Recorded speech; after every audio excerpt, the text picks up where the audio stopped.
민주헌법 지킴이 헌재 재판관님, 피청구인은 비상계엄 긴급 담화문에서 국회는 범죄자 집단의 소굴이 되었고 자유민주주의 체제 전복을 기도하고 있고 국회가 자유민주주의 체제를 붕괴시키는 괴물이 된 것 같다. 대한민국이 당장 무너져도 이상하지 않을 정도 풍전등화의 운명에 처해 있다. 우리 국민의 자유와 행복을 약탈하고 있는 파렴치한 종북 반국가 세력들을 일거에 척결하고 자유 헌정 질서를 지키기 위해 비상계엄을 선포한다고 했습니다. 피청구인에게 묻고 싶습니다. 지금도 2024년 12월 대한민국이 당장 무너져도 이상하지 않을 정도로 풍전등화의 운명에 처해 있었다고 생각하십니까? 혹시 명태균 황금폰으로 인한 본인만의 위기는 아니었습니까? 국회가 범죄자의 소굴입니까? 국회가 반국가 세력입니까? 국회가 종북 반국가 단체라면 총선에서 투표한 국민들도 반국가 종북 세력이란 말입니까?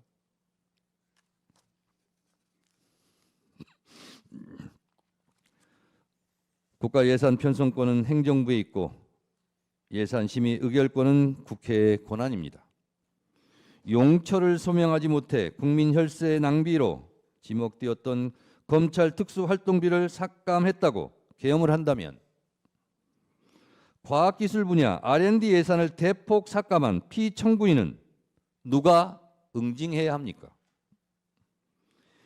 1%도 되지 않는 국가 예산을 깎았다고 비상계엄을 한다면 매년 비상계엄을 해야 하는데 헌재에서 탄핵이 기각되면 또 비상계엄을 할 작정입니까? 위헌 위법한 고위직 공무원들을 탄핵할 권한은 국회에 있습니다. 국회의 엄연한 합법적 탄핵 권한을 말씀하시는데 피청구인도 국회의 권한에 따라 탄핵되었고 법률적 절차에 따라 지금 이곳에서 탄핵 심판을 받고 있습니다. 피청구인 역시 헌법과 법률에 따라 20여 차례나 거부권을 행사했지 않습니까? 김건희 특검법, 최혜병 특검법 등 본인과 아내에 대한 이해충돌이 있는 법안도 다 거부권을 행사하지 않았습니까? 국회도 대통령도 헌법과 법률에 따라 각자 권한을 행사한 것입니다. 국가기관은 헌법과 법률이 테두리 안에서 권한을 합법적으로 행사해야 합니다. 내 마음에 들지 않는다고 헌법과 법률을 깡그리 무시하고 반헌법적 내란을 획책합니까? 내 마음에 들지 않는다고 국민과 헌법에게 주먹질을 하고 린치하면 되겠습니까? 피청구인은 여야 합의가 되지 않아 거부권을 행사한다고 했습니다. 여야 합의는 헌법과 국회법 어느 법에도 존재하지 않습니다. 이런 생각 자체가 반헌법적입니다. 총선 때 한 표라도 한 석이라도 더 얻으려 노력하는 이유는 헌법 제49조에서 규정한 국회 의사결정은 다수결로 하라는 헌법적 명령이 있기 때문입니다. 여야 합의가 법 통과의 전제 조건이라면 이는 총선 민의를 부정하고 왜곡하는 반헌법적 반법률적 언동입니다. 대의민주주의 헌법 부정입니다. 뭐하러 총선합니까?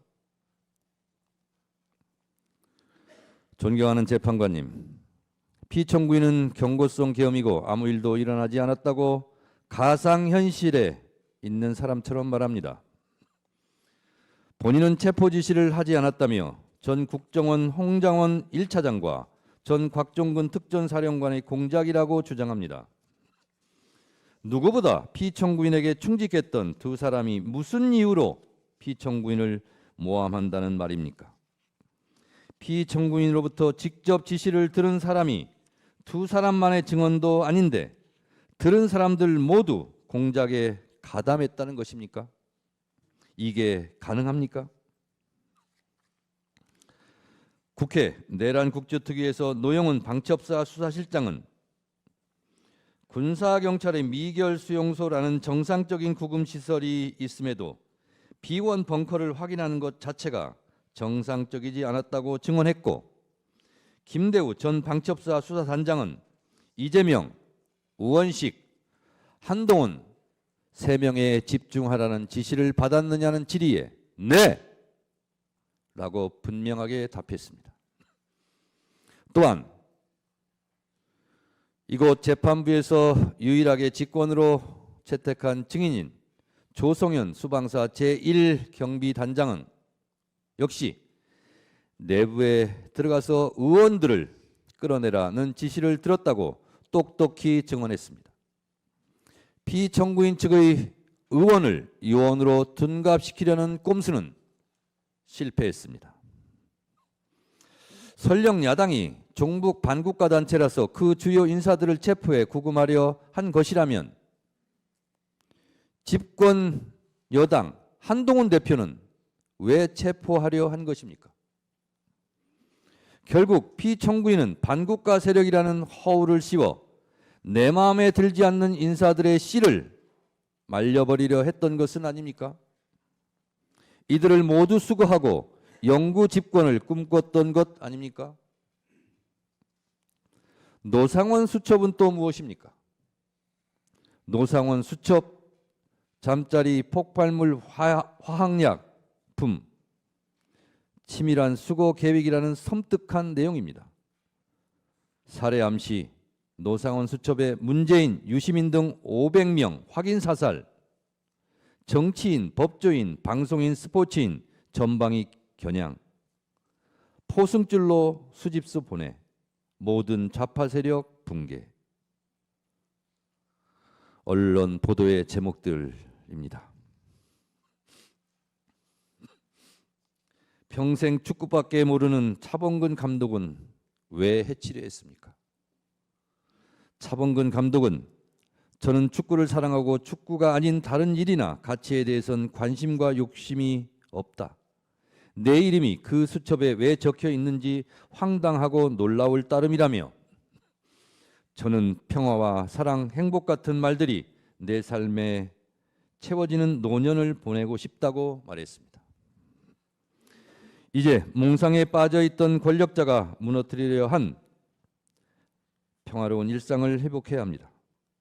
피청구인은 아무 일도 일어나지 않았다고 강변하지만 많은 일이 일어났고 계엄의 피해는 엄청납니다. 국민들은 아직도 내란성 스트레스로 잠 못 들고 서부지법 폭동 사태와 같은 끔찍한 사태를 목도했습니다. 헌법수호의 최후의 보루인 헌법재판소까지 테러 위협을 받고 있습니다. 피청구인이 저지른 내란으로 국민들은 서로 적으로 규정하고 심리적 내전 상태에 빠져 있습니다. 존경하는 헌재 재판관님, 대한민국은 수출로 먹고 사는 나라입니다. 대외 의존성이 높은 경제 구도상 국가 안정이 곧 경제고 평화가 곧 경제입니다. 민주주의 선진국 대한민국을 불안한 시선으로 보고 있는 전 세계에 우리의 민주주의 회복 능력을 보여주어야 합니다. 하루빨리 내란을 극복하고 국정을 안정시키는 것이 그 출발점입니다. 계엄에 따른 국정 혼란과 불안감으로 인한 피해가 너무도 큽니다. 1차 탄핵소추안이 부결된 직후인 12월 9일 코스피와 코스닥은 연중 최저치를 기록했습니다. 계엄 선포 한마디에 시가총액 140조 원이 사라졌습니다. 계엄 이후 환율은 급등했고 내수 경기도 꽁꽁 얼어붙었습니다. 아무 일도 일어나지 않았다는 피청구인의 말과 달리 계엄의 후폭풍은 컸습니다. 건물마다 임대문이, 안내문이 나붙고 식당 주인은 손님이 없다며 아우성치며 폐업을 고민합니다. 오늘 최후 변론서를 작성하겠다고 국민의 목소리를 댓글로 달라고 했더니 한 분이 댓글을 달아주셨습니다. 수천 명의 목소리 중에 한 목소리입니다. 저에게 보내온 한 소상공인 사장님의 읍소입니다. 제조, 도매 자영업자입니다. 12.3 이후로 급 주문 한학으로 재정난에 시달리다가 2월을 끝으로 직원 3명을 부득이하게 내보내고 가족 4명이 어렵게 운영 중입니다. 지난 1년 동안 워낙 어려워도 직원들 월급은 마이너스 통장으로 어찌어찌 채워졌는데 계엄 이후로는 IMF보다 심각한 것 같아요. 50년 동안 지켜봤던 공장 문 닫게 생겼습니다. 이것이 고통스러운 국민들의 목소리입니다. 국익 추구가 최종 목표인 외교적 피해가 막심합니다. 미국 정부는 비상계엄 발표가 미국 정부의 사전에 통보되지 않았다는 점에서 당혹과 우려를 표했습니다. 트럼프 행정부와의 초기 정상외교 골든타임을 놓쳤습니다. 2024년 12월로 예정되었던 일본 나카타니겐 방위 대신의 방한, 2025년 연초로 예정되었던 이시바 시게루 일본 총리의 방안이 취소되었습니다. EU와 유럽 국가들은 한국의 민주주의 훼손에 대하여 우려를 표하고 있고 스웨덴 총리 방안이 취소되고 2025년 상반기로 예정되어 있던 마크롱 프랑스 대통령의 방안도 연기되는 등 국격 실추에 따른 피해가 너무도 큽니다. 존경하는 재판관님, 비상계엄 이후 가장 큰 피해를 입은 곳은 대한민국 국군입니다. 군부 독재의 폐해를 되풀이하지 않기 위하여 우리 헌법 제87조는 군인은 현역을 면한 후가 아니면 국무위원으로 임명될 수 없다고 규정해 군의 정치적 중립을 선언하고 있습니다. 그러나 피청구인의 사적인 목적 달성을 위해 계엄군으로 동원된 군은 자신들이 지켜야 할 국민들에게 총뿌리를 겨누었다는 오명을 쓰게 되었습니다. 실추된 군의 명예를 되살려 이들이 다시 나라와 국민을 지킨다는 자긍심으로 복무할 수 있도록 해야 합니다. 그 출발점은 군의 존재 이유를 허물어뜨린 피청구인에게 응분의 책임을 묻는 것이 되어야 합니다.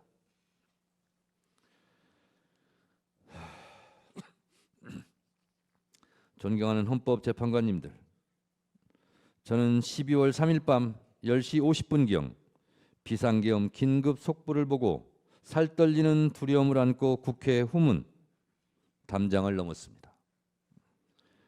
계엄군이 먼저 진을 치고 있다가 체포 연행하지는 않을지 두려웠습니다. 국회 운동장 근처에서 본청으로 한 발짝씩 내디딜 때마다 36년 전 1988년 9월의 밤이 마치 어젯밤 악몽처럼 떠올랐습니다. 새벽 1시 안기부에 잡혀 지금도 알 수 없는 서울 을지로 어디매쯤 한 호텔로 끌려가 수건으로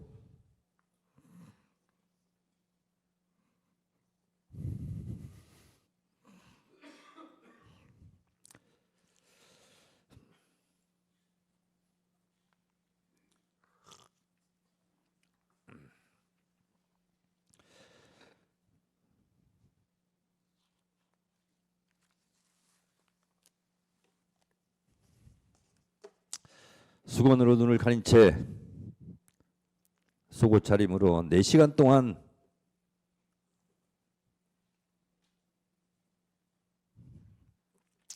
주먹질, 발길질로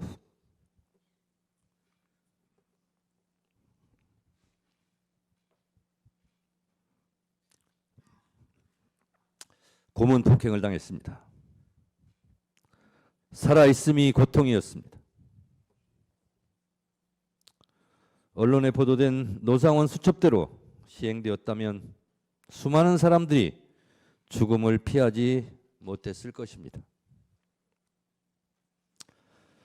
존경하는 재판관님, 대한민국은 세계가 놀랄 만큼 한국 현대사 100년 동안 왕조 국가에서 민주주의 국가로, 원조를 받던 나라에서 원조를 해주는 나라로, 문화예술의 강국으로 발전해 왔습니다.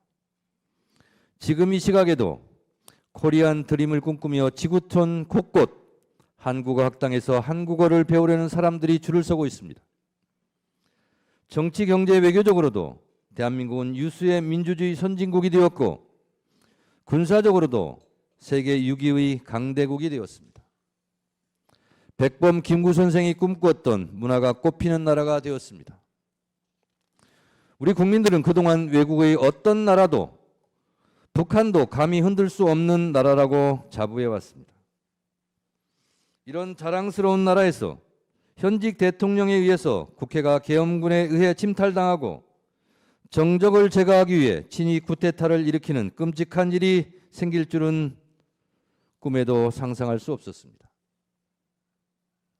피청구인 윤석열은 지금도 비상계엄이 고도의 통치 행위라며 반성과 성찰을 거부한 채 계엄과 내란을 정당화시키는 궤변과 요소를 늘어놓고 있습니다. 그를 파면함으로써 하루빨리 대한민국을 정상으로 돌려놓아야 합니다. 존경하는 헌법재판관님, 헌법재판소는 헌법수호의 최후의 보루이며 국민주권을 지키는 마지막 방파제입니다. 피청구인의 반헌법적 내란 행위는 민주주의 근간을 뒤흔드는 중대한 위헌적 시도였으며 국민의 자유와 권리를 본질적으로 침해하는 반헌법적 도발이었습니다.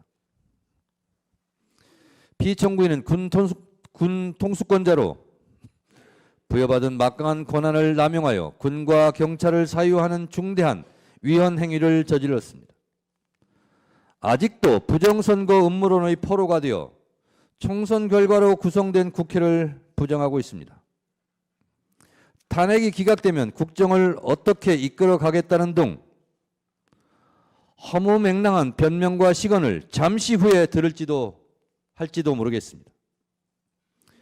국민들은 피청구인의 적반하장, 남탓만 하는 아무 말 대잔치를 이제 믿지 않을 것입니다. 콩으로 매주를 쓴다 한들 누가 믿겠습니까? 피청구인의 말에 속지 맙시다. 무신분립이라 했습니다. 신뢰를 잃은 대통령은 국민 앞에 다시 설 수 없습니다. 민심은 바다와 같아서 배를 띄울 수도 뒤집어 엎을 수도 있습니다. 피청구인에게서 민심은 떠났습니다. 피청구인의 반헌법적 내란 행위는 주권자인 국민에 대한 명백한 배신이었습니다. 피청구인의 사익과 탐욕을 위한 권력 남용과 헌정질서 파괴로 인한 국민의 신뢰가 완전히 무너졌습니다. 국민이 더 이상 이를 용납하지 않는 것은 너무도 당연한 귀결입니다. 피청구인을 파면하는 것은 대통령이라는 최고 권력자에게 헌법을 준수할 의무를 다시금 상기시키고 헌법의 적으로부터 헌법을 수호하는 일입니다. 헌법을 파괴한 행위에 대해서는 예외 없이 단호하게 대처한다는 것이 헌법의 준엄한 명령입니다. 민주주의 적은 민주주의로 물리치고 헌법의 적은 헌법으로 물리쳐야 합니다. 대통령의 탄핵은 결코 가볍게 결정되어서는 안 되지만 헌법과 법률이 정한 요건이 충족되고 헌법 질서를 지키기 위한 불가피한 선택이라면 이는 반드시 이루어져야 합니다. 지금 우리에게 필요한 것은 헌법 위에 군림하려는 무소불위의 왕이 아니라 절제 권력자도 잘못하면 벌을 받는다는 일반 상식입니다. 대통령에 대한 파면 결정은 사적 감정의 정치 보복이나 정치적 공격이 아니라 오직 헌법과 법치주의를 회복하기 위한 헌법 수호자의 결단입니다. 피청구인 윤석열에 대한 파면 결정은 대한민국 민주주의 놀라운 회복력을 보여주는 동시에 대한민국 헌법이 살아있고 현실에서 작동하는 실질 규범이라는 점을 보여주는 역사의 기록이 될 것입니다. 존경하는 헌법재판관님, 피청구인은 이제 대한민국의 대통령직을 유지할 자격이 없습니다. 국민들 마음속의 대통령이 아닙니다. 우리 국민은 헌법에 적은 헌법으로 막았습니다. 민주주의 적도 민주주의로 지켜냈습니다. 대통령 윤석열을 파면함으로써 헌법 수호의 의지를 보여주시기 바랍니다. 피청구인에 대한 파면으로 얻을 국가적 이익이 압도적으로 큽니다. 필연은 우연의 옷을 입고 나타난다고 했습니다. 비상계엄이 몽상가의 우연한 돌출 행동이었다면 내란 극복은 국민들이 이뤄낸 필연입니다. 그 필연이 대한민국 민주주의 저력입니다. 내란 극복은 나라를 사랑하는 국민들의 민주주의에 대한 필연적 본능과 자구책, 한 땀 한 땀 노력의 결과였습니다. 이제 내란을 극복하고 국정을 안정시켜 미래로 나가야 합니다.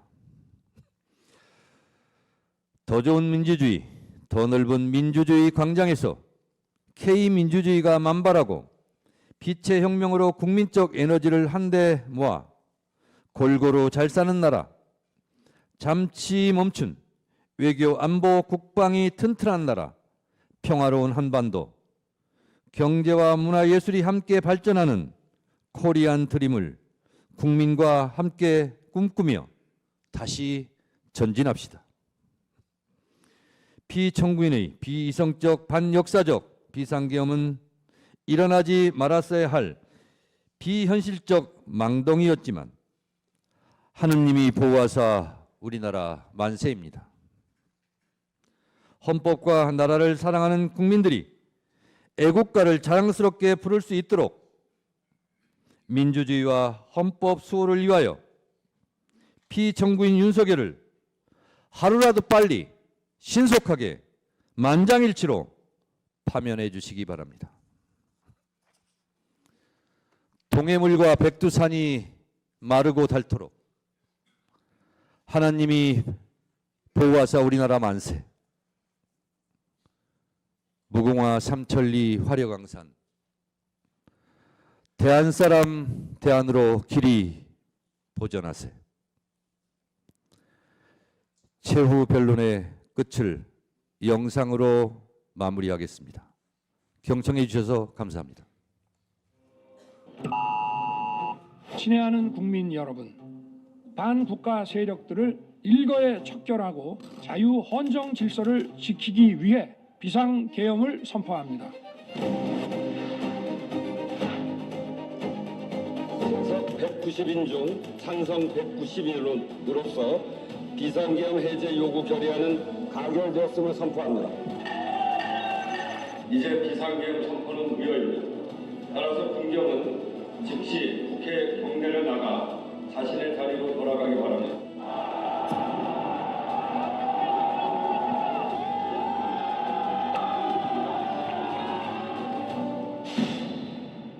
계엄은 신속하게 해제됐기 때문에 아무 일도 안 일어났다는 말씀을 드리고 싶습니다. 아무 일도 안 일어났다는 말씀을.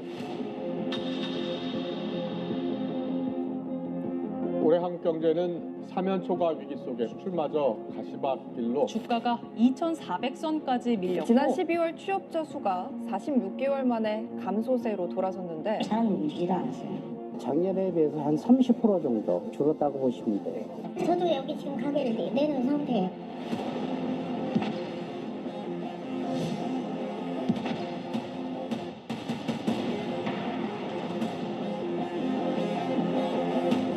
대통령께서 비화폰으로 제게 직접 전화를 하셨습니다. 의결 정족수가 아직 안 채워진 것 같다. 빨리 문을 부수고 들어가서 안에 있는 인원들을 끄집어내라. 원장님, 제가 대통령님으로부터 전화를 받았습니다. 대통령께서 방첩사를 지원하라고 합니다. 방첩사에서 지금 이재명하고 한동훈을 잡으러 다닌답니다. 00시 50분에서 01시 사이에 보안폰으로 전화하셨습니다. 화상회의를 했는데 대통령님께서 문을 부셔서라도 국회의원을 끄집어내라고 말씀하셨어. 전기라도 필요하면 끊어라. 계엄군은 일반 조명과 비상 조명을 차례로 단전했습니다. 이재명 대표는 있었고 야당 원내대표 있었고 그러니까 지금 위원장이 보니까 위원장이 생각이 나고 김명수 전 대법원장 그리고 권순일 대법관 부금 시설 관련된 지시와 체포와 관련된 지시는 제가 예인영 사령관으로부터 직접 지시를 받았습니다. 국무회의 자체가 많은 절차적 실체적 흠결을 가지고 있었다 그렇게 생각하고요. 저도 역시 우려를 표명했죠. 저는 국무회의라고 보기는 어렵다고 생각합니다. 기획재정부 장관이라고 부르셨고요. 그 자리에서 그 옆에 누군가가 저한테 그 참고 자료라고 전달했습니다. 본인이 대통령으로부터 직접 쪽지를 받은 것은 맞다. 맞습니다. 동원된 실판수가 몇 발인지 알고 계십니까? 예, 저희가 파악해서 약 18만여 말로 저희 국정조사위원회에 보고를 해줍니다. 네. 국회의원들이 모이고 있단다. 뭐 150명을 넘으면 안 된단다. 막아라.